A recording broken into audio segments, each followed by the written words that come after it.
Hi everyone, welcome back to the presence and absence of God. We'll continue on with the absence of God. Okay, so what do we mean by the absence of God? Well, it's just, for example, the Israelites sense that God had abandoned them. And there are a few reasons as to why God is seen to have abandoned people. And one would be that God is full of anger, and God leaves, so to speak, or God is full of forgetfulness and God's just forgotten the plight of God's people, and so on. Okay, so here God isn't there for God's people, or God is perceived to not be there. Okay, it's whether God, gets up and walks off, so to speak, or people perceive that God has gotten up and walked away, again, figuratively. People don't sense God, and people get kind of lost. They get scared. There might not be any hope for the future, that all things will end well, and so on. Okay? So, where do we see this played out in the Hebrew Bible? Well, there are a few places. One big one would be the Babylonian captivity. So here the Israelites go to the Promised Land, and things are well under King David. And then, eventually, in 586, God raises up the Babylonians and basically deports the Jews out of their homeland that God gave them. And they're weeping by the river, thinking, oh, we didn't follow the covenant or the Torah. We no longer have the temple. Life sucks. Okay? God has abandoned us. God has hidden God's face from us. Deus absconditus, the hiddenness of God. Okay?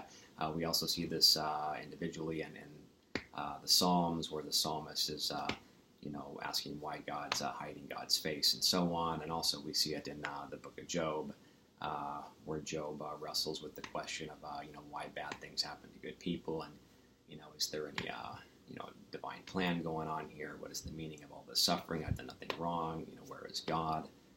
And so on.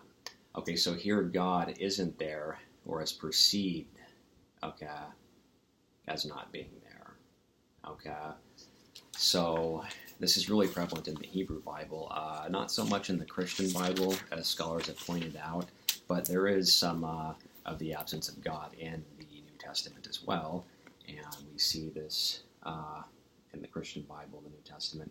We see this in Jesus' crucifixion, or in at least some accounts of the crucifixion, where Jesus senses that God has abandoned him, and he cries out, my God, why have you forsaken me? And Jesus, appears to be all alone. He's afraid. He doesn't know what's going on. Whereas in some Gospels, Jesus is totally in control and knows exactly what's going on. There are different spins that are put on Jesus' crucifixion, but in some of them,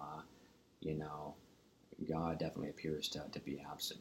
We also see it in St. Paul's letters, specifically in, say, 1 Corinthians, where he talks about seeing through a glass darkly. And this is where we just don't see things in their fullness. We're limited human beings, and, we don't quite get the big picture, and, we're not quite with the program, ethically speaking or epistemologically speaking, we don't know everything, but one day we will, okay? That's a part of our human condition. And this can be tied in with St. Peter's doubt. St. Peter is celebrated for being, a very flawed man, but also a very humble man, and that set him up for a right relationship with God, because one of the first, stepping stones to a right relationship with God is humility, and St. Peter definitely had that. I mean, this guy's always complaining about how flawed he is and how he's doubting this about God or Jesus, or that about God and Jesus. So, St. Paul's insight about how we see through a glass darkly, that really sheds light on, what St. Peter was all about, okay? So that is what I want to leave us with, and I hope that as we go into the memoir night, we'll be able to see some of the presence and absence of God dynamic at work. So I'll see you all in the Cyber Cafe.